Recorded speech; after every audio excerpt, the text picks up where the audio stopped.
ঘ্রাণ শক্তি বড় বিষম এক জিনিস। পলকে গন্ধ মানুষকে নিয়ে যায় টাইম মেশিনের মতো কোথা থেকে কোথায়। আমার ছেলেবেলার রানাঘাট, সেখানকার গন্ধ, মোহাম্মদের রিকশার চাকার তেলের গন্ধ, তার সাথে চোরকাঁটা আর বৃষ্টির সোঁদা গন্ধ। আমার বাবার গায়ের গন্ধ ছিল হাসপাতালের মতো। সেখানে থাকতো ক্লোরোফর্ম, নানান রকম ওষুধ, আর তার সাথে কোথায় জানি একটু সিগারেটের গন্ধ মিশত। সেই গন্ধ আমি আজও পেলে এক লহমায় বাবার কাছে গিয়ে পড়ি। আমার মায়ের গায়ের গন্ধ আবার ড্রিম ফ্লাওয়ার ট্যাল্কের গন্ধ, তার সাথেই শ্যাম্পু, সাবান সব মেশানো এক অদ্ভুত ফুলের গন্ধ। আমার স্কুলের গন্ধ ছিল কলা, পাউরুটি, ডিম সেদ্ধ মেশানো ক্লাসরুমের গন্ধ। আমি নিশ্চিত আমি যখন এই কথা বলছি আপনাদের অনেকেই এই গন্ধর সাথে নিজের জীবনকেও এক করে নিতে পারছেন। ও হ্যাঁ, স্কুলের গন্ধে আরেকটি জিনিস অবশ্যই থাকতো, তা হচ্ছে নানান রকম আমশি, চূড়ান ইত্যাদি মেশানো সেই চাচার গন্ধ, যেই চাচা আমাদের স্কুলের গেটের বাইরে দোকান দিয়ে বসতেন। আমার কর্মজীবন আমি শুরু করি ভারত বিখ্যাত এক সংবাদপত্রের দফতরে। আজও অফিসের গন্ধ বলতে আমার কাছে কিন্তু পুরনো খবরের কাগজের গন্ধ। গরমের ছুটির দুপুর, তার গন্ধ। রাঁধুনি ফোড়ন দেওয়া মুসুর ডাল, যাতে লেবু পাতা আর আলু ভাজার গন্ধ মিশে আছে। আমার ছোটদা মামা গত হয়েছে বহু বহু বছর। আমার মামাবাড়ির গন্ধ পেয়ার্স সাবানের গন্ধ, সে এক অদ্ভুত মাদকতা। শীতের দুপুরের গন্ধ, তা কমলা লেবুর খোসা ছাড়ানোর গন্ধ। তাতে মিশে থাকে আশ্চর্যজনকভাবে এক অদ্ভুত মিঠে রোদের গন্ধ। আপনারা হয়তো বলবেন, রোদের আবার গন্ধ হয় নাকি? হয় হয়, জানতে পারো না সবটুকু। আর শীতের সকাল, সেখানে মিশে থাকে দুধ, নারকেল, চিনি মেশানো এক অদ্ভুত মম করা সুন্দর পবিত্রতায় ভরা গন্ধ। সাদা শাড়ি পরে আমার দিদা পিঠে ভাজছে যে। কি পিঠে? গোকুল পিঠে। চলুন শিখি।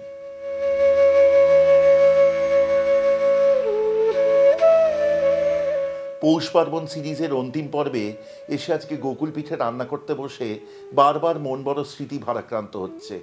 মনে পড়ছে সেই ছেলেবেলার গরম গরম পিঠে খাওয়ার দিনগুলি। দিদা রান্না করত, তারপর দিদার থেকে শিখেছিল মা। মাও অপূর্ব গোকুল পিঠে রান্না করে। এই রান্নার জন্য প্রথমে করে নিন খানিকটা চিনির রস, তারপর করে নিন নারকেলের পুর। গোকুল পিঠের চিনির শিরা হবে মাঝারি ঘনত্বের। এর জন্য নিয়ে নিন সমপরিমাণ চিনি এবং জল। এর সাথে যোগ করুন ৮ টেবিল চামচ পরিমাণ ছোট এলাচের গুঁড়ো।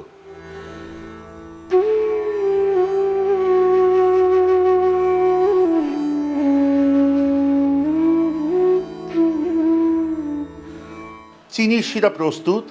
এবার তা ঢেলে রাখুন একটি বড় পাত্রে। এইবার নারকেলের পুর বানানোর পালা।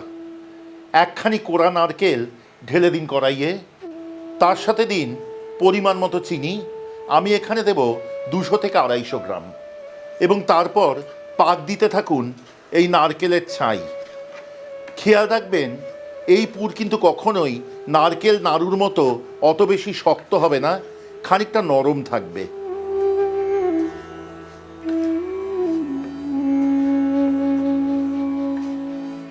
নারকেলে যখন রং ধরতে শুরু করবে, তখন তার মধ্যেও দিয়ে দিন ৮ টেবিল চামচ পরিমাণ ছোট এলাচের গুঁড়ো এবং ১.৫-২ মুঠো কিশমিশ। নারকেলের পুর প্রস্তুত। এবার তা তুলে একটি বাটিতে রেখে ঠান্ডা হতে দিন। এইবার পিঠের গোলা বানানোর পালা।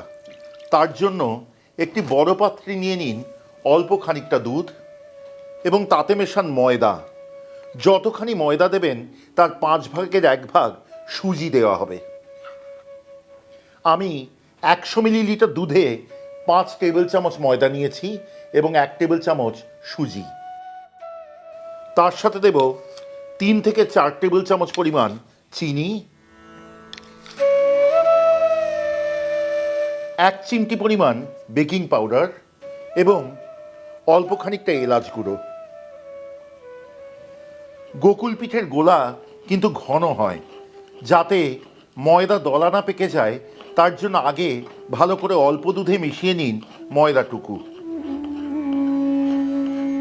এইবার আরও অল্প করে দুধ দিন এবং গোলা নাড়তে থাকুন যতক্ষণ না আপনার পছন্দ মতো ঘনত্ব আসবে।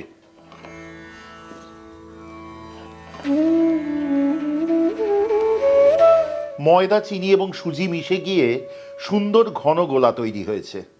নারকেলের পুর অল্প উষ্ণ থাকতে এবার হাত ভিজিয়ে নিন এবং সেখান থেকে খানিকটা করে তুলে খুব ভালো করে চেপে চেপে ছোট্ট ছোট্ট গোলার আকারে করে রাখুন আলাদা।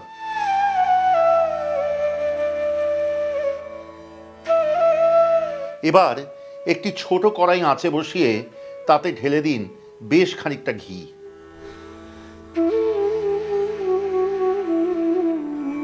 ঘি গরম হয়েছে, এবার তুলে নিন একটি করে নাড়ু, ভালো করে গোলায় চুবিয়ে নিয়ে তা ছাড়ুন গরম ঘিয়ে। এইবার এই গোকুল পিঠে সোনালি করে ভেজে তুলে রসে ফেলতে হবে। আপনি চাইলে কিন্তু গোল না করে গোল চ্যাপ্টা আকারেরও করতে পারেন এই গোকুল পিঠে।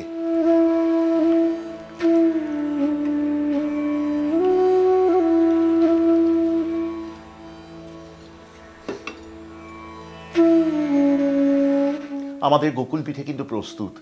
এই পিঠে কিন্তু সবচেয়ে ভালো লাগে গরম গরম খেতে। আজকের পর্ব শুরু করেছিলাম নানান রকম গন্ধের গল্প দিয়ে, যেই গন্ধ টাইম মেশিনের কাজ করে। আজকে যখন রান্নাটি করছিলাম যে গন্ধ এসে নাকে লাগলো, তাতে মনে হলো দিদা পাশেই বসে আছে, যত্নে এই রান্নাটি আমাকেও শেখাচ্ছে, আপনাদেরও শেখাচ্ছে। আমি কিন্তু বড় আনন্দ পেলাম আজকের এই পর্বটি আপনাদের সামনে আনতে পেরে। কিন্তু আপনাদের কেমন লাগলো জানান আমাদের কমেন্টে। যদি ভালো লাগে তাহলে অবশ্যই শেয়ার করতে ভুলবেন না। এভাবেই কিন্তু এই রান্নাগুলি বেঁচে থাকবে এবং ছড়িয়ে পড়বে প্রজন্মের পর প্রজন্মের মধ্যে। আর হ্যাঁ, যদি মনে করেন আমাদের সঙ্গে থাকবেন তাহলে সাবস্ক্রাইব করবেন, এবং যদি চান আমাদের চ্যানেলের সব রান্নার নোটিফিকেশন প্রথম পৌঁছবে আপনার কাছে, তাহলে বেল আইকনটি কিন্তু টিপে দিতে ভুলবেন না। আর হ্যাঁ, আমাদের সাথে যোগাযোগ করতে চান তাহলে আমাদের নম্বর রাখা রইল, কলকাতার নম্বর 6291834357। সকাল 11টা থেকে সন্ধ্যে 7টা, সোমবার থেকে শনিবারের মধ্যে যোগাযোগ করুন এই নম্বরে, হোয়াটসঅ্যাপ বা ফোন কলের মাধ্যমে। আমাদের সাথে ভাগ করে নিন নিজের পরিবারের গল্প, নিজের পরিবারের রান্নার গল্প এবং আরও কত কী। যদি আমাদের থেকে খাবার অর্ডার করতে চান তাহলে তার জন্য কিন্তু যোগাযোগের নম্বর এই একই, 6291834357। আজকে শেষ হলো আমাদের পৌষ পার্বণ নিয়ে বিশেষ এই সিরিজটি। আগামী দিনে আনছি আরও একটি বিখ্যাত মানুষকে নিয়ে একটি অপূর্ব সুন্দর সিরিজ, আমার মনের খুব কাছের। তার জন্য কিন্তু সঙ্গে থাকতে হবে।